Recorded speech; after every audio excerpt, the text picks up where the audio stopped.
Question number 26, मुद्रा अदला बदली समझौते के संदर्भ में निम्नलिखित कथनों पर विचार कीजिए। पहला स्टेटमेंट दिया है, यह दो देशों के केंद्रीय बैंकों के बीच एक समझौता है, ठीक है। दूसरा दिया है, इसके तहत एक देश अपनी राष्ट्रीय मुद्रा को दूसरे या तीसरे देश के लिए भी विनिमय करता है। तो इसका ये हो जाएगा विकल्प सी, विनिमय करता है लिखा है। क्वेश्चन नंबर 29 देखते हैं। इसमें लिखा हुआ है, निम्नलिखित कथनों पर विचार कीजिए। पीजोमीटर भूजल को मापते हैं, जबकि डिजिटल जल स्तर रिकॉर्डर की गई जानकारी को डिजिटल रूप से प्रसारित करते हैं। दूसरा दिया है, भूजल संदूषण ज़्यादातर मानव जनित होने के बजाय भूगर्भिक होते हैं। इसका भी स्टेटमेंट सी हो जाएगा, दोनों ही सही हो जाएंगे। ये करंट का थोड़ा थोड़ा है, आगे चलते हैं।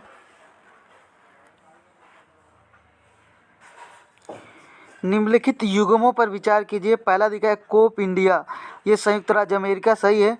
वीर गार्जियन, ये जापान के द्वारा होता है, ये भी सही है, ठीक है। हवाई युद्ध जो हमारे अभ्यास होते हैं उसके लिए।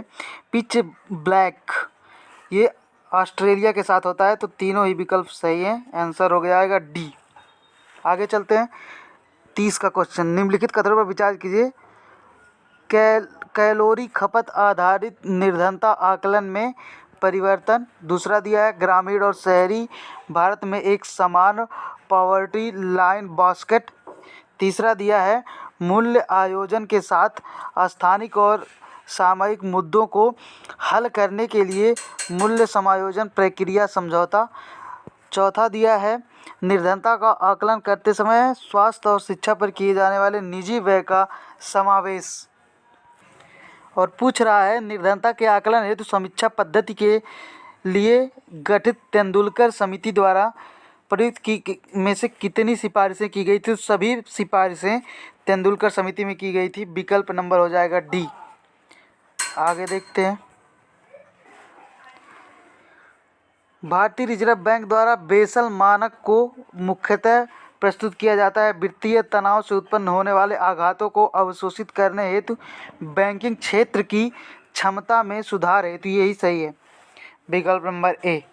चलते हैं नेक्स्ट क्वेश्चन पर। भारत के में मुद्रा आपूर्ति की माप के संदर्भ में निम्नलिखित कथनों पर विचार कीजिए। पहला दिया है, मुद्रा आपूर्ति की सभी मापों में 4 सर्वाधिक तरल है, गलत है। सर्वाधिक तरल M1 होता है। M1 मुद्रा की सर्वाधिक उपयोग की जाने वाली माप तथा सबसे समस्त मौद्रिक संसाधन भी है। तो दोनों स्टेटमेंट गलत है, विकल्प नंबर डी। राष्ट्रीय आय की गणना के लिए निम्नलिखित में से किस विधि का उपयोग नहीं किया जाता। भुगतान संतुलन विधि का। 35, सीमांत अस्थायी सुविधा के संदर्भ में निम्नलिखित कथनों पर विचार कीजिए। इसका उद्देश्य अंतर बैंक बाजार में एक दिवसीय उधार दर की अस्थिरता को कम करना। दूसरा, इस सुविधा के अंतर्गत उधार लेने की दर हमेशा रेपो दर से अधिक होती है। तीसरा, इस सुविधा को RBI द्वारा 2016 में विमुद्रीकरण के दौरान शुरू किया गया था। तो तीसरा गलत है, 2011-12 का मौद्रिक नीति के हिसाब से शुरू किया गया था। बाकी दोनों सही हैं, विकल्प नंबर सी। क्वेश्चन नंबर 33, निम्नलिखित कथनों पर विचार कीजिए। पूंजीगत वस्तुओं की नियमित टूट फूट को मूल्यह्रास कहते हैं, ठीक है, गलत है। दूसरा दिया, कौन सा पूछा है, सही नहीं है, तो ये सही है, तो मूल्यह्रास करता है, ठीक है। दूसरा दिया है, किसी अर्थव्यवस्था में कोई वास्तविक व्यय न होने पर मूल्यह्रास की गणना की जाती है, ये भी कथन सही है। तीसरा दिया है, पूंजी के आकस्मिक रूप से होने वाले अप्रत्याशित विन्यास को भी मूल्यह्रास कहते हैं, ये गलत है और गलत ही पूछा है, विकल्प नंबर डी। क्वेश्चन नंबर 36, पूंजी बाजार के संदर्भ में निम्नलिखित कथनों पर विचार कीजिए। पूंजी बाजार धन को प्रतिभूति निर्गमन के माध्यम से बचतकर्ताओं से सीधे उपभोक्ताओं को उपलब्ध कराता है। ठीक है। इस बाजार में इक्विटी ऋण दोनों को शामिल करने वाले पूंजीगत निधि जारी की जाती है, लेकिन इसका व्यापार नहीं किया जाता। गलत है, पहला स्टेटमेंट सही है। आगे चलते हैं। निम्नलिखित कथनों पर विचार कीजिए। उत्पादन कर एवं उपदान उत्पादन की मात्रा से स्वतंत्र होते हैं। उत्पादन के उपदान का भुगतान या प्राप्ति प्रति इकाई उत्पादन के संदर्भ में होती है। दोनों ही सही हैं। निम्नलिखित में से मुद्राएं विशेष आहरण अधिकार मुद्राओं की टोकरी का एक हिस्सा है। तो इसमें भारतीय मुद्रा शामिल नहीं है, तो इसको निकाल देंगे और सब आंसर सही है। तो विकल्प नंबर डी। Question number 68। निम्नलिखित में से किन वित्तीय संस्थानों को वैधानिक तरलता अनुपात यानी कि SLR मानदंडों को बनाए रखने की आवश्यकता होती है? क्षेत्रीय ग्रामीण बैंक, स्थानीय बैंक, सहकारी बैंक, लघु वित्त बैंक, सभी को होती है इसकी आवश्यकता। तो विकल्प हो जाएगा डी। संघ सरकार की निम्नलिखित प्राप्तियों पर विचार कीजिए। राज्य सरकारों को दिए गए ऋण और अग्रिमों की वसूली, PSU विनिवेश से प्राप्त व्यय और विदेशी सरकारों से ऋणों की वसूली। उपयुक्त प्राप्तियों में से कितनी गैर पूंजीगत प्राप्तियां हैं? तीनों ही गैर पूंजीगत प्राप्तियां हैं। इसमें कोई सरकार इन्वेस्ट करके कुछ बना नहीं रहा है, तो तीनों ही गैर पूंजीगत प्राप्तियां हैं। आगे चलते हैं।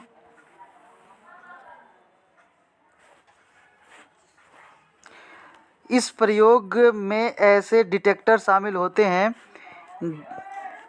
जिन तक ब्रह्मांड का प्रकाश नहीं पहुंचता। ये एक दूसरे के समकोण पर व्यवस्थित हैं।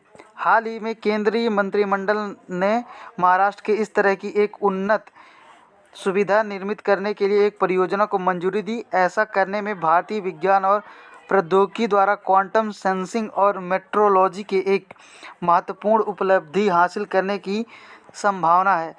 उपयुक्त परिच्छेद में निम्नलिखित में से किस प्रकार का वर्णन किया गया है? तो ये सीधे सीधे LIGO की बात कर रहा है। Laser interferometer gravitational wave observatory. Question number 42। अर्थव्यवस्था के संदर्भ में अटार्की का अर्थ है यह है करंट से। अटार्की का अर्थ होता है जब एक बंद अर्थव्यवस्था जहां किसी भी प्रकार का आवाजाही नहीं होता है, उसे कहते हैं अटार्की। यहाँ पर बंद अर्थव्यवस्था होती है, वहीं जहाँ उत्पादन होता है वहीं खर्च हो जाता है, इसका एक्सपोर्ट और इंपोर्ट नहीं किया जाता। Question number 40। निम्नलिखित में से कौन से गैर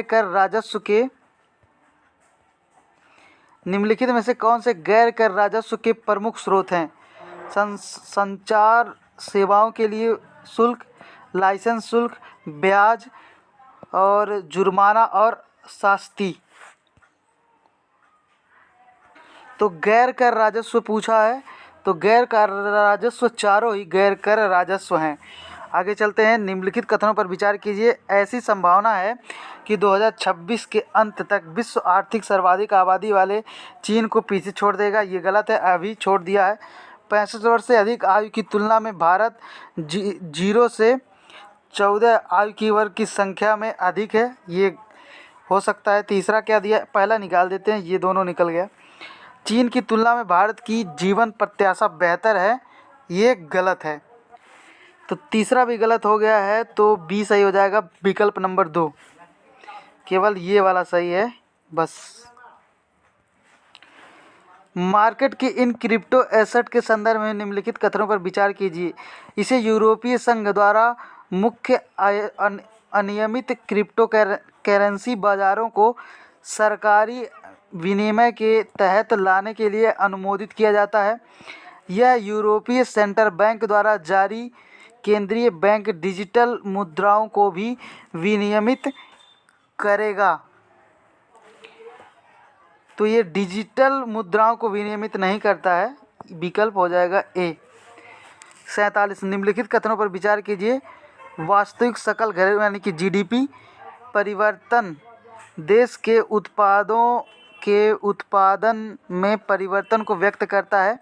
मौद्रिक जीडीपी में वृद्धि का अनिवार्य अर्थ है कि उत्पाद आउटपुट में वृद्धि होगी। अनिवार्य अर्थ तो नहीं होता है, अनिवार्य अर्थ नहीं होता, तो ये हो जाएगा विकल्प नंबर ए। आगे चलते हैं विकल्प नंबर ए के बाद। नेक्स्ट क्वेश्चन है, निम्नलिखित कथनों पर विचार कीजिए। सकल घरेलू उत्पाद में वृद्धि हमेशा लोगों का कल्याण होता है, ये गलत है। जहाँ एक एक है उसको निकालेंगे तो विकल्प नंबर बी हो जाएगा। बाकी देखिएगा, निम्नलिखित में से कौन सी मदें भारत को अनुसूचित वाणिज्यिक बैंकों के तुलन पत्र के आस्तिक भाग में परिलक्षित होती हैं?